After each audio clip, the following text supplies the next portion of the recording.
warahmatullahi wabarakatuh. Perkenalkan, nama saya Daril Sufar Pranaja. Saya dari Prodi Teknik Telekomunikasi dengan NIM 10801250022. Hari ini saya akan menjelaskan tentang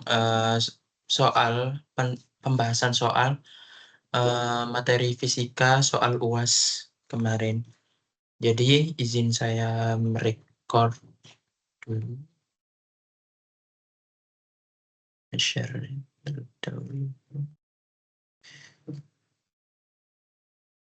Nah, jadi seperti ini. Untuk soalnya itu ada 3. Yang soal pertama itu membahas tentang persoalan medan dan gaya magnet. Untuk soal yang kedua dan ketiga itu yaitu menjelaskan tentang gaya listrik dan arus bolak-balik. Langsung ke soalnya saja. Yang soal yang pertama yaitu kawat listrik A mengalirkan arus 4 ampere ke atas atau ke sumbu Z positif berada di sepanjang titik 2, min 12, min 8 meter sampai ke titik 2, min 12, 17 meter. Sementara kawat listrik B berbentuk lingkaran mengalirkan arus sebesar 3 ampere pada bidang XZ dengan titik pusat lingkaran di titik 200 meter dan jari-jarinya 2 meter dengan arah arus dari sumbu X positif ke sumbu Z positif. Bila titik C ada di koordinat 2, min 6, dan 0, maka tentukan yang A adalah gambarkan kondisi tersebut, yang ke B adalah tentukan besar dan arah medan magnet pada titik C. Lalu yang ke C adalah bila pada titik 2, min 6, dan 0 meter diletakkan pada muatan C sebesar min 5 Newton kolom yang bergerak ke bawah atau sumbu Z negatif dengan besar kecepatan 6 meter per sekon dan ke kiri sumbu Y negatif dengan besar kecepatan 4 meter per sekon, tentukan besar dan arah gaya Lorentz yang dialami oleh muatan tersebut. Langsung saja ke yang A. Yang nomor 1 itu diketahui arus A-nya itu sebesar 4 ampere, arus yang B 3 ampere, titik C-nya itu 2, min 6, dan 0. Untuk hambatan R-nya sendiri adalah 2. Ya, 2. Lalu kawatnya itu atau panjang kawat A itu dari 2, min 12, min 8 itu hingga ke 2, min 12, 17. Untuk muatan C itu sama dengan min 5 Newton kolom. Itu dijadikan kolom min 5 kali 10 pangkat 9 kolom. Untuk vektor V-nya itu min 6K, min 4J meter per sekon. Yang ditanya adalah A, gambarnya. Untuk gambarnya itu seperti ini. Nah, ini sebuah kawat listriknya ya. Jadi kawat listriknya itu sebesar 4 ampere ke sumbu Z positif, berarti ke atas. Dengan di titik 2, min 12, dan 8. Berarti 2 di bagian sini, 8, min 8 di bagian sini, dan min 12 di bagian sini. Jadi, bagaimana ya? Jadi itu dia itu kayak berdiri gitu ya. Lalu, sementara kawat sumbu B itu di sini ya. Jadi itu kayak tidur. Berarti dia itu kayak tidur, guys. Jadi min 12, min 6, kan tadi arusnya yang untuk B itu 3 ampere. Berarti itu di sebelah sini. Berarti itu dia tidur di sebelah sini ya. Jadi untuk gambarnya untuk yang di kondisi tersebut ini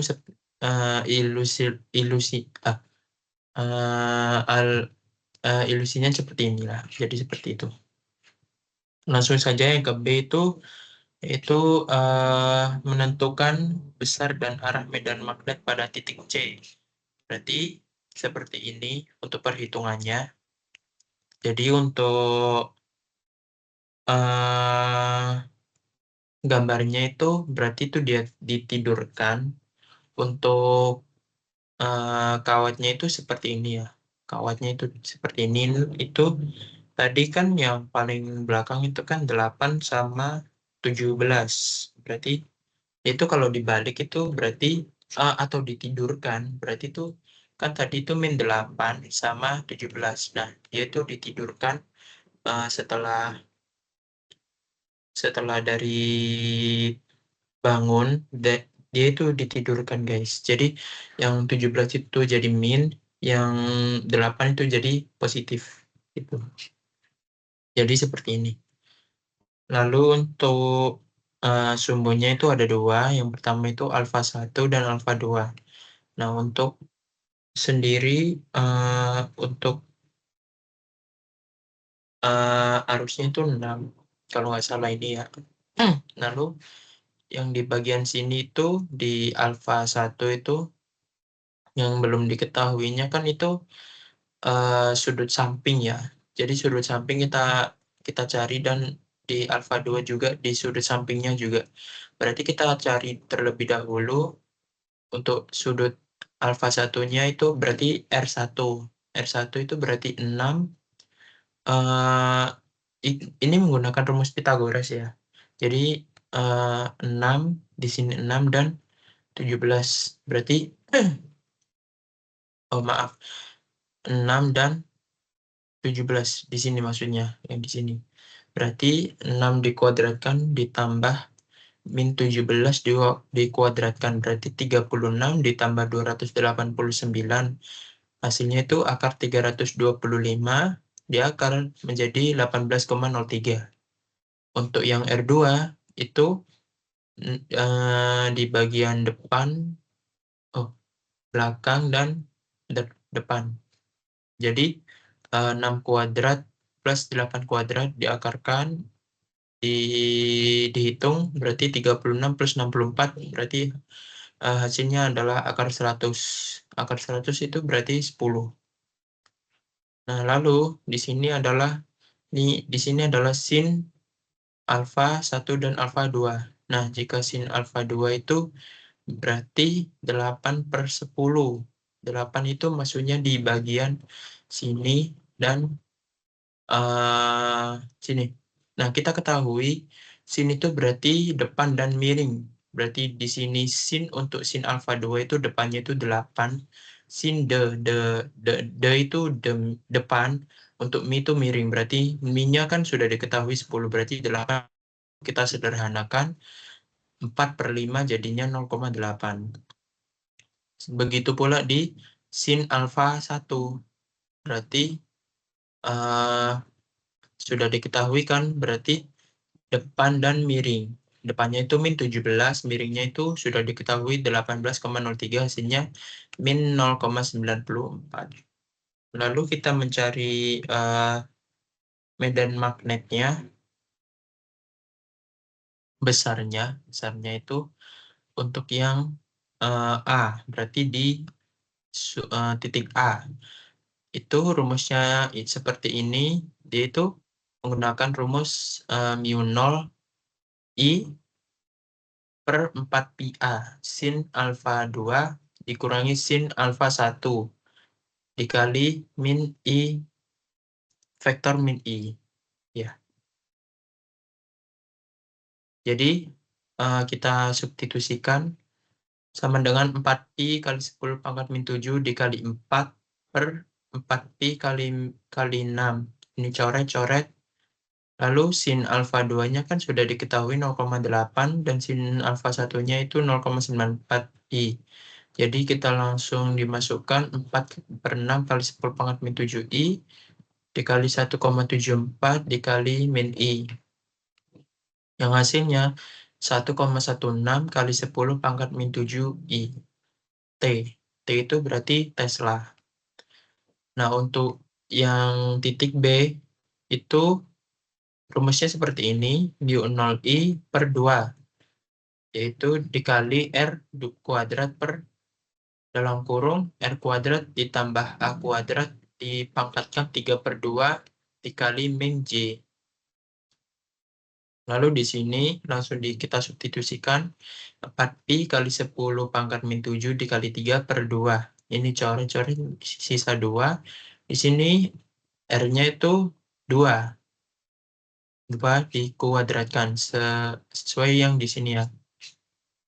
R2 dikuadratkan, lalu dimasukkan 2 kuadrat plus 6 kuadrat dipangkatkan 3/2 dikali min J. Langsung 24 pi kali 10 pangkat min 7 per 4 plus 36 dipangkatkan 3/2 min J. Sama dengan 24 dikali 10 pangkat min 7 per 252,98 min J.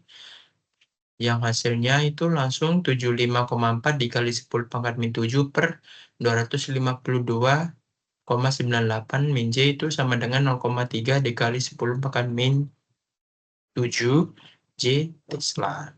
Nah, langsung kita mencari totalnya. Berarti total titik A dan titik B, langsung hasil yang ini dijumlahkan hasil yang ini, hasilnya itu sama dengan min 1,16 I min 0,3 J dikali 10 pangkat min 7 Tesla. Jadi seperti itu. Nah, untuk yang C itu kita berarti mencari besar dan arah gaya Lorentz. Jadi rumusnya seperti ini. Vektor F sama dengan Q vektor V plus vektor B. Jadi min 5 dikali 10 pangkat 9 dikali min 4J dikurang 6K dikali min 1,16 I dikurangi 0,3 J dikali 10 pangkat min 7. Langsung 5 kali 10 pangkat min 16 dikali 4,64 K dikurangi 6,96 J plus 1,8 I. Hasilnya 9 I min 34,6 J plus 23,2 K dikali 10 pangkat min 16 Newton. Untuk A sendiri jawabannya ini, untuk B yang sendiri jawabannya yang ini, untuk yang C jawabannya yang ini. Jadi seperti itu. Langsung saja ke yang nomor 2. Untuk soalnya itu pada Juni 2022, PT PLN Persero mencatat bahwa sebanyak 4.700 desa di wilayah terluar, terdepan, tertinggal, atau 3T belum menikmati listrik termasuk di Papua. Telkom University Surabaya mencoba menjadi bagian dari solusi dengan merancang 2 inovasi, yaitu panel surya dan mikrohidro sebagai upaya menerangi tanah Papua. Tim panel surya berhasil memberikan kontribusi rata-rata 800 watt dari kebutuhan 200 watt, 2000 watt maksudnya. Sedangkan tim mikrohidro akan melengkapi kekurangannya dengan merancang pembangkit listrik dengan memanfaatkan aliran air sungai. Jika salah satu sungai di sana sanggup memutar kincir air sebesar 720 putaran per menit, maka untuk yang A itu kita itu membuat gambar rangkaian pembangkit GGR sederhana dengan memanfaatkan magnet permanen dan kawat listrik serta tunjukkan bahwa rangkaian tersebut sanggup menghasilkan daya yang dibutuhkan. Besarnya medan magnet, luas permukaan, GGL, hambatan, dan jumlah lilitan diatur sendiri. Lalu untuk yang B, rancang juga trafo agar listrik tersebut bisa disalurkan ke lokasi yang jauh dengan menggunakan saluran udara tegangan tinggi atau SUTT bertegangan 110 kV. Untuk jumlah lilitannya kita bisa mengatur sendiri. Langsung ke diketahuinya itu untuk P kebutuhannya itu 2000 watt ya tadi. Untuk panel suryanya sendiri bisa menghasilkan cuma 800 watt. Untuk lilitannya itu sebesar 720 rpm. Yang pertama itu ditanya gambar rangkaian pembangkit GGL. Kita terhitung terlebih dahulu. Jadi P mikrohidro itu kebutuhan dikurangi panel surya. Jadi 2000 dikurangi 800 hasilnya 1200 watt. Untuk W sama dengan 2πn per 60. Jadi 2pi N-nya kan tadi diketahui 720 per 60. Nah, ini coret-coret tinggal 12 berarti 2 kali 12 24 radian, pi radian. Permisalannya itu semisal nih, R-nya 1,5 kilo ohm sama dengan 1500 ohm. Jadi P sama dengan V kuadrat per R. Nah, langsung ke VEFK itu sama dengan akar PMN kali R sama dengan 1200 dikali 1500 sama dengan 1.800 akar 1.800.000, yaitu hasilnya 1,341 volt. Untuk Vmax-nya sendiri itu VEFK dikali akar 2, yaitu 1,341 dikali akar 2, hasilnya 1896 Emax ya. Jadi itu dia itu Emax-nya. Lalu untuk E-nya sendiri itu rumusnya N BAW sin WT atau omega T plus theta 0. Jadi Emax NBAW untuk N-nya sendiri, Emax-nya kan tadi sudah diketahui 1,896, NBAW, W-nya kan 24. Jadi semisal nih N-nya kan tadi sudah, kan kita bisa menentukan sendiri, untuk lilitannya bisa ditentukan sendiri. Jadi saya menggunakan 500 lilitan. Untuk A-nya itu 2 meter kuadrat. Lalu 1,896 dimasukkan 500 kali B dikali 2 dikali 24 pi. Untuk B-nya jadi 1,896 per 1000 dikali 24 pi, hasilnya 0,25 T atau Tesla. Untuk gambarnya jadi seperti ini. Untuk yang seperti ini itu jadi kincir airnya itu dia berputar. Nah itu kan dia itu menghasilkan arus listrik yang akan disalurkan ke sini dan disalurkan ke PLN, lalu disalurkan ke rumah-rumah konsumen. Jadi seperti itu. Nah, untuk yang B-nya itu, tadi itu merancang trafo yang sebesar 110 kV. Nah, 110 kV itu sama dengan 110.000 volt. Nah, untuk lilitannya sendiri, itu yang hasil yang tadi Emax itu dibagi 2, hasilnya 948 lilitan. Nah, kita menggunakan perbandingan E1 per E2 sama dengan N1 per N2. Jadi 1896 per 110.000 sama dengan 948 per N2. Nah, N2-nya kan belum diketahui. Jadi, kita masukkan N2 sama dengan 110.000 dikali 948 per 1.896. Nah, ini itu kita sederhanakan menjadi setengah. Jadi 110.000 dikali setengah itu hasilnya 55.000 lilitan. Nah, untuk I1-nya itu di sini dan V2-nya di sini. Untuk gambarnya jadi seperti ini ya. Untuk rancangan trafonya itu seperti ini. Jadi seperti itu. Lalu kita masuk ke soal yang ketiga, soal yang terakhir. Untuk soal yang ketiga itu, sebuah rangkaian seri RLC memiliki resistansi 60 ohm, induktansinya 40 mili atau Henry, dan kapasitansinya 8 mu farad, yang dihubungkan secara seri pada sumber tegangan sebesar 220 volt dan memiliki frekuensinya 400 Hz. Lalu menentukan yang pertama impedansi rangkaian, yang B itu persamaan tegangan dan persamaan arus, yang C itu kita membuat diagram fasor antara tegangan dan arus. Langsung ke pembahasannya. Jadi diketahui R-nya itu atau resistansinya itu sebesar 60 ohm. Untuk induktansinya itu L, kita sebut L saja. Jadi 40 mHz, 40 mH jadinya 0,04 Henry. Untuk kapasitansinya itu 8 miofarad dijadikan farad, berarti 8 kali 10 pangkat min 6 farad. Untuk tegangannya 220 volt, untuk frekuensinya 400 Hz. Nah, ditanya yang pertama impedansi rangkaian Z, yang kedua berarti langsung ke sini saja. Sebelum ke situ, kita menghitung W-nya terlebih dahulu.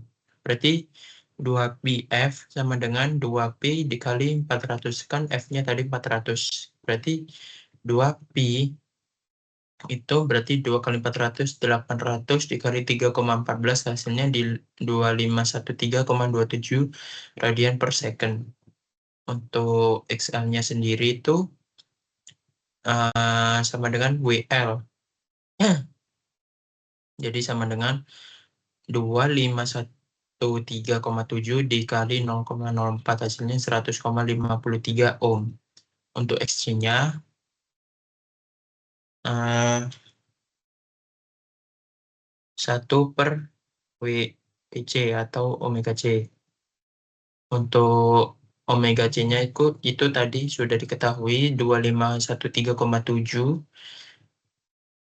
2513,27 ya maksudnya. Ya, di sini agak typo. Lalu dikali 8 kali 10 pangkat min 6 dari sini ya. Hasilnya 49,74 ohm. Nah, karena XL itu lebih kecil daripada XC, berarti tegangan itu mendahului arus. Lalu masuk ke persamaan yang Z atau impedansi rangkaiannya. Jadi akar R kuadrat plus XL min XC kuadrat. R-nya 60 plus XL-nya 100,53, XC-nya 49,74. Dikuadratkan hasilnya 3.600 ditambah 50,79 kuadrat. Lalu akar 3.600 ditambah 2579,62, hasilnya 78,61 ohm. Jadi untuk impedansi rangkaiannya sebesar ini, 78,61 ohm. Nah, untuk yang B, itu persamaan tegangan dan persamaan arus. Untuk persamaan tegangannya itu berarti sama dengan tan min 1 X per R sama dengan tan min 1. Berarti 50,79 per 60, itu hasilnya 40,25. Nah, karena tidak diperintahkan menggunakan nilai max, berarti kita langsung menghitung dengan nilai efektifnya saja. Berarti I sama dengan VR. Berarti kan R itu sama dengan Z atau sama dengan kayak hambatan gitu. Jadi V per Z, V-nya kan tadi 220, Z-nya itu sudah diketahui 78,61, hasilnya 2,8 ampere. Nah, langsung ke persamaan tegangannya itu V, VT sama dengan V sin omega T plus ini, lupa saya ini. Jadi 220 sin ditambah dikali 2513,27 T plus 40,25 derajat volt. Untuk arusnya itu IT sama dengan I sin WT 2,8 sin 2 dikali 2,513,27 T ampere. Untuk persamaan tegangan dan persamaan arusnya sudah diketahui. Lalu untuk yang terakhir, diagram fasor antara tegangan dan arus. Nah, diagram fasornya itu seperti ini. Kan tadi XL kan lebih kecil daripada XC. Kalau ini VL lebih besar daripada VC. Berarti V atau tegangan mendahului arus sejauh 40,25. Untuk diagram fasornya itu seperti ini. Nah, untuk tegangannya ke sini, untuk arusnya ke sini. Dia itu arusnya itu mengarah ke sumbu X sebesar 40,25 derajat. Jadi seperti itu. Nah, sekian, terima kasih. Apabila ada salah kata maupun kurang dalam penjelasan saya mohon maaf yang sebesar-besarnya. karena saya juga masih dalam tahap belajar dan saya masih perlu melatih saya belajar lagi. Jadi seperti itu saja. Mungkin cukup sampai sini saja. Terima kasih. Bila ada salah kata, saya mohon maaf ya sebesar-besarnya. Dan saya juga masih belajar ya. Jadi seperti itu dulu. Terima kasih. Wassalamualaikum warahmatullahi wabarakatuh.